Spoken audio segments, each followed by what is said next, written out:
Hello everybody, welcome to Eternal Brews. My name is Pojo, and today we're going to be looking at a disruptive shell that I've been playing with lately, a neat little aggro deck called Disruptive Influence. This is our Hooru aggro list of Defiance, and we are having a lot of fun with it.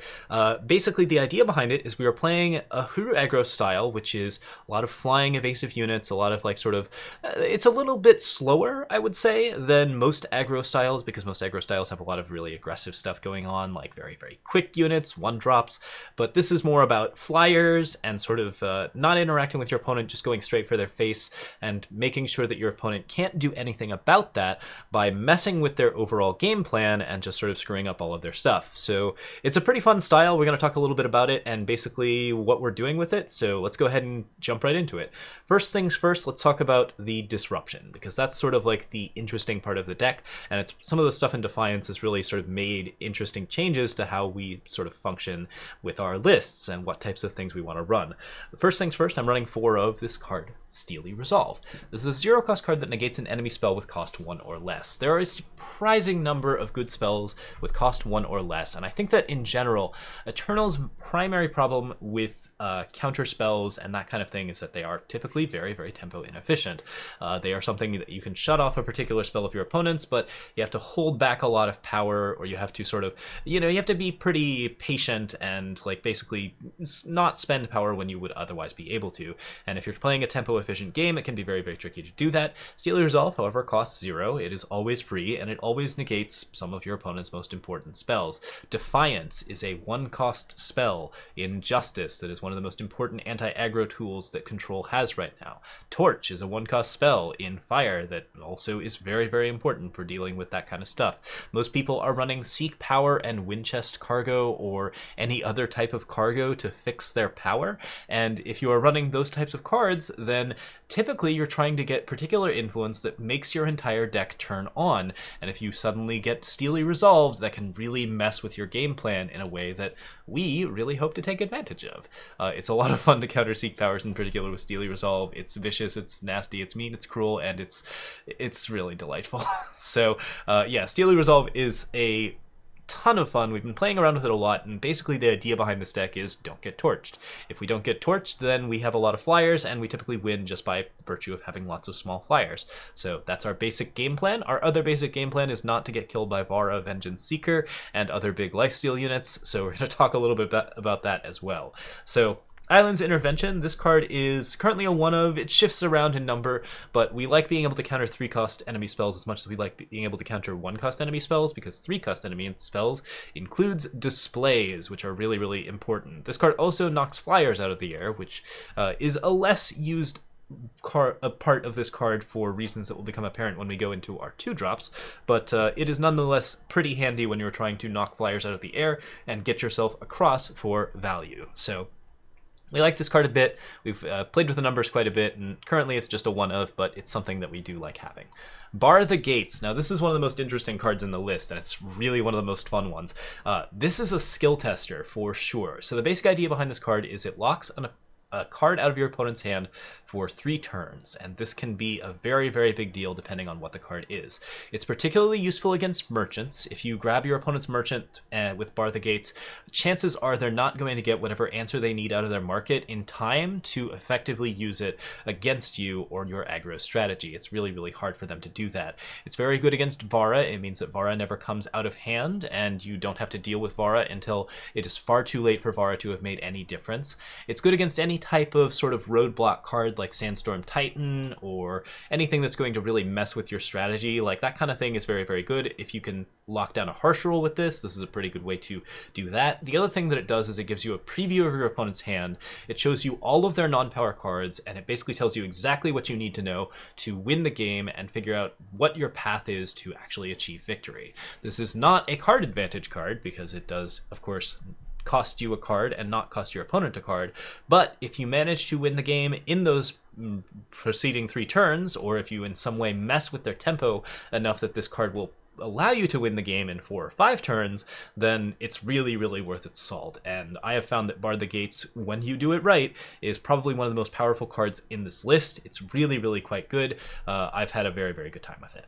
Vanquish is here to shut off Vara, Sandstorm Titan, all of the things that generally hurt Hooru flyers. Anything bigger than us we need to kill, because anything smaller than us we can safely ignore. We have a few lifesteal units, we have a lot of flyers, we typically do plenty of damage, and we are capable of permafrosting or taloning anything that's going to be a little bit too much of a mess. We have these 1-drops here that allow us to control some of those smaller threats a little bit. Talon of Nostrix is a sort of new addition. We're playing around with that 2-drop slot a little bit where Kothon is, and just sort of messing with it. This one we're tuning it around, but I've actually found this to be pretty handy.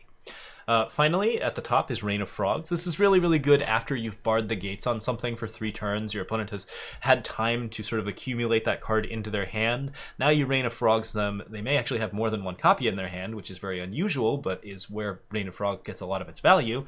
And also you get to shut off a big card that really hurts you, like Harsh Rule, Vara, anything that messes you up like Hailstorm. You get to shut those cards off for good. It's really, really handy. I found Rain of Frogs to be better in this meta and in this particular set than any other set, just because there's so much greed going on right now. There's so much Zoe, Razan, Vara, Windchest nonsense. There's been a lot of like really, really interesting aggressive decks running Howling Peak and other things like that. I want to be able to shut these cards off, and Rain of Frogs does that for us. It does that for us at the top of our curve, but it's still pretty handy for basically just disabling a card that we are otherwise completely fed up with. So yeah. With all of these different methods of attack, combined with cards like Hooru, Pacifier, and Valkyrie Enforcer, we can shut off key parts of our opponent's deck as we rush in and we do a bunch of damage. The one last card here that does mess with our opponent's strategy is Stormtamer Operative, which is a 2/3 that says all spells deal -1 damage. And this card makes Signal Flares very, very bad, makes Snowballs completely worthless, makes Torches not work against any of your units with the exception of Tinker Overseer, and it is just a fairly interesting card that you don't really see it working, but it's generally working very, very well. I've had very, very good results with this card. It is the chief card on the ground for this deck, which is otherwise almost an entirely flyers list. We play this at 2, and then after that we play flyers, and this card will block some of the smaller aggro stuff at 2 while also keeping us alive against torches, against signal flares, and against a wide variety of other things. And just keeping our opponents from torching our Unseen Commandos and Valkyrie Enforcers has very, very good results, especially when combined with Steely Resolve. So good stuff there.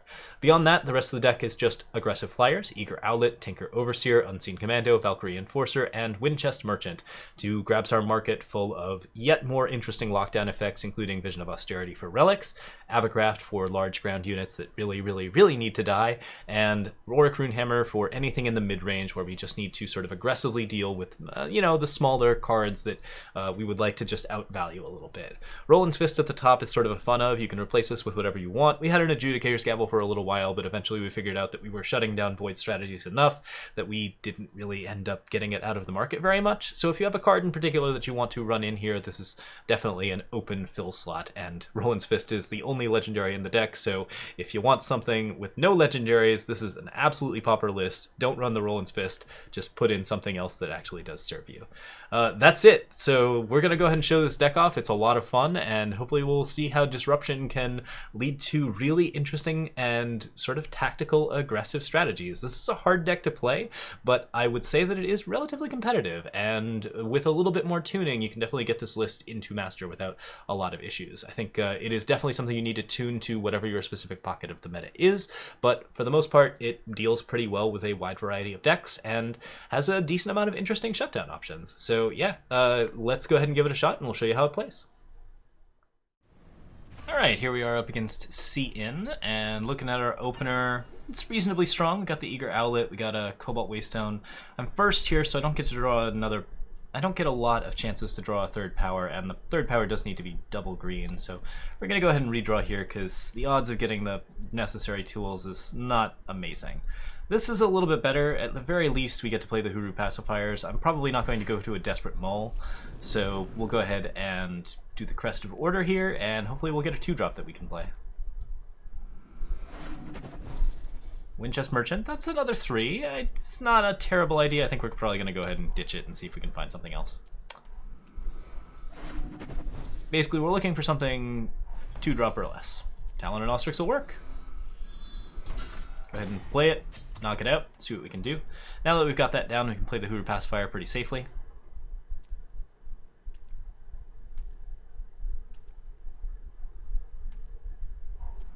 in playing Lost Scrolls, getting a little bit of a start. Okay, so first things first, go ahead and swing for 2 again. I'll play our Pacifier down. It'd be nice to have an Eilyn's Intervention up here for Slay, but unfortunately I'm not going to get that chance. Still, we get to play the Pacifier, and then we get to play the second Pacifier, and hopefully that will have the Eilyn's on it. I think I like Bar the Gates here to knock out anything that might be rough for us. Avigraph doesn't hurt us. Rindra the Duskblade does. That card is actually pretty awkward for us. Harsh Rule's a little interesting. Like, I do need to hit it. I also think that my opponent is missing blue right now, so I would say that we're probably most after Harsh Rule, because that card does mess us up quite a bit. It's a little rough because we do need to hit Rindra at some point, but it feels like hitting the Harsh Rule is probably the safest bet here. Attack for 2. And Crownwatch Standard, probably worth playing. No, I think we leave it be here. Go ahead and hold on to it. We will want something for Eilyn's Intervention, ideally, but I think that planning ahead, This night will be your last. we're probably going to get the Nightfall draw. And if we get the Nightfall draw, we're actually okay. So, yeah, not amazing here. We do have some other issues going on, but I get to play Unseen Commando. I get to knock my opponent on the head for 4. And from here, I'm not sure if I want to Crownwatch Standard or not. Probably not. Nightfall is affecting my 5/5, so that's a little bit rough.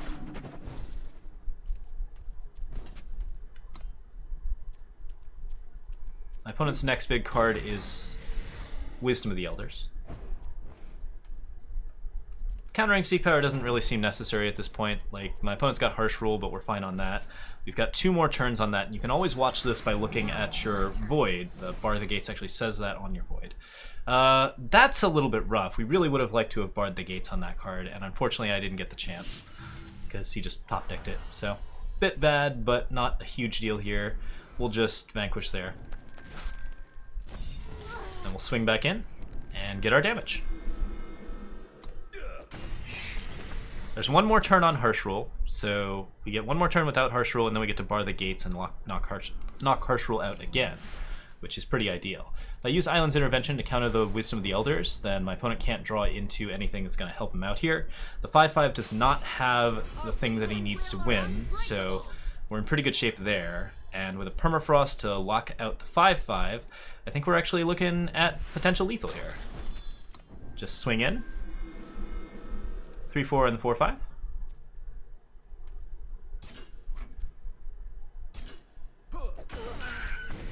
Good hits on both. Lock down Harsh Rule again. We're not vulnerable to Avigraph at all, so this should be game. Rindra's out. The Vara's vanquished. Everything's set up. And that's basically exactly what we were looking for. Good stuff. Alright, here we are up against Mbifkat, and looking at our opener, I got a couple of things going on here. I do have the Tinker Overseers at 2, which is pretty reasonable, but my power's really not very reasonable. I'd say overall I'm not super wild about this hand, although with the double crests I should be able to find undepleted power. But once I do that, I don't really know if I have a game plan, so I think we're going to redraw. This is a little bit better. We got something to do at 2, and then we got Hooru Pacifier at 3. I don't have crests, and I still have 4 power, but I think it's worth a keep.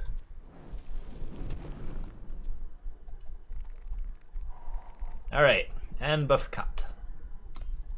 I don't actually know how to pronounce that. It's in Russian. Anyways, yes, we will we'll go ahead and play a Primal Sigil, do the Talon of Nostrix, and see what we can do. Gotta remember to play the Justice here so I don't mess up my board, but Hooru Pacifier should be pretty reasonable. Might be nice to Unseen Commando as well, depending on the deck. Okay, we got currently mono green, or mono blue. Possible my opponent's stuck on something. If they try to seek power or anything, we got the Steely Resolve at the ready. That was an Echo card. Could be Unstable Form, could be Thunderstrike. Permafrost is a little rough, but I think we're okay. And Crownwatch Standard is perfectly reasonable to play here. I think we just go ahead and attack for 2. Probably want to lead Eager Owlet, because Unseen Commando is probably my more valuable card, and both cards are actually pretty reasonable here, so go ahead and give that a shot. And I would kind of like to get a Bar of the Gates here as well. Well, we can kill that pretty easy. not a lot going on there. So Unseen Commando here. Got my Crownwatch tactic active, so I can buff myself up against hailstorms, anything scary, and overall aggro looks like it's working pretty well. Go ahead and play another Unseen Commando. That buffs this Unseen Commando twice, so that's 4 damage, plus 3. Opponent's still in just mono blue, so I don't think there's anything crazy happening. We get a face Aegis up so we can protect ourselves from anything disruptive in blue. And from here, Valkyrie Enforcer can silence the 3-4 to swing in for lethal. So, good stuff.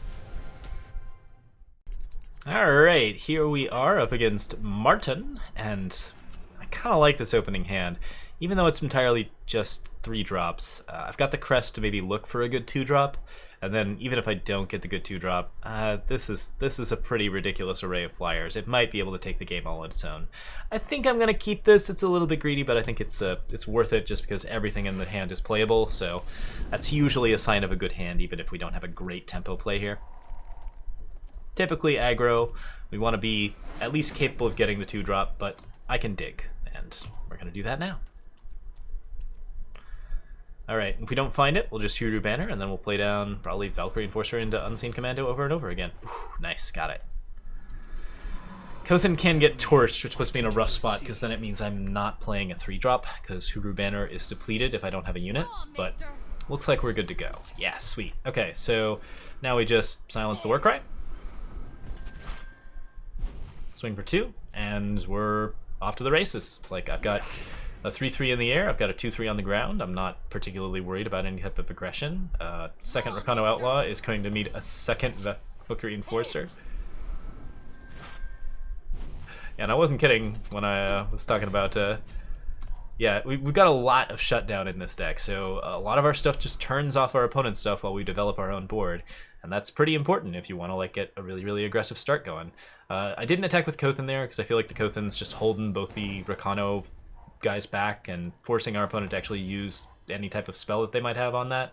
At this point, we're looking super pretty. I could probably play an Avagraft if I wanted to, or grab something along those lines with the Merchant, but I'm not sure if I need to. I think it might be best to just go for a 3. Then play... yeah, let's play Unseen Commando. Looking pretty good so far. This deck probably runs Madness, and I would really like to have an Eilyn intervention up for Madness. Sacrificing a unit to mess up the Vara wouldn't be a terrible idea, but we've already got everything we need in the air, so all we gotta do is silence this one. And no more lifesteal units. Lifesteal units being one of the banes of aggro decks right now. This is one of the reasons why we're running this type of aggro. So knock that out, even if our opponent trades with us, like that's not gonna work out that well for them. So we've still got Tinker Overseer, we've got Eilyn's Intervention, looking like we're in pretty good shape here.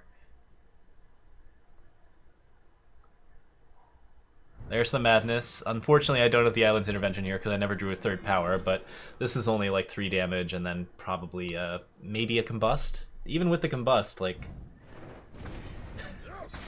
it's just not enough, so there we go. We are good to go. Yeah, and that was a pretty good example of how the deck can just like really knock out some of the more aggressive strategies, especially like Vara in particular. We're very oriented towards making sure that Vara does not disrupt our aggro plan, and I think we have a decent amount of options against that. So pretty good execution, I would say. Alright, that does it for today. Here's a look at a B-side list with a slightly more interesting aggressive strat. We're trying to go a little bit more ground-based, using District Infantry, Siras Beacon, and Hojin Crownbreaker, combined with some Finest Hours and a couple of other cards to sort of get ourselves across for a little bit of Empower strats. It's interesting, it's a lot of fun. I have found this list to be another interesting option, basically using the same disruptive strategy but without flyers. I'm not sure if it's better or worse. I would say that it's been reasonable at best. We'll be testing it a little bit more tomorrow, and hopefully we'll have a little bit more fun with it. But yeah, thank you guys so much for watching. I hope you guys enjoyed this. We'll be back with more Brews very soon, hopefully. I've got some other stuff in the pipes as well. We're working on a video on the different factions for lore, and we're also working on a video on how to manage a power base, and hopefully I'll be able to get both of those up this week. We'll see exactly what ends up happening. Regardless, thank you guys very much.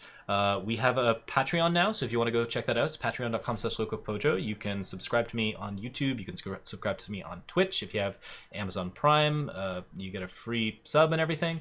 All those things really help out. Supporting the stream is pretty important at this point, and it's been you guys have been amazing so far. It's been really, really wonderful having you. So thank you again, and I will see you all next time with more Eternal Brews. Cheers.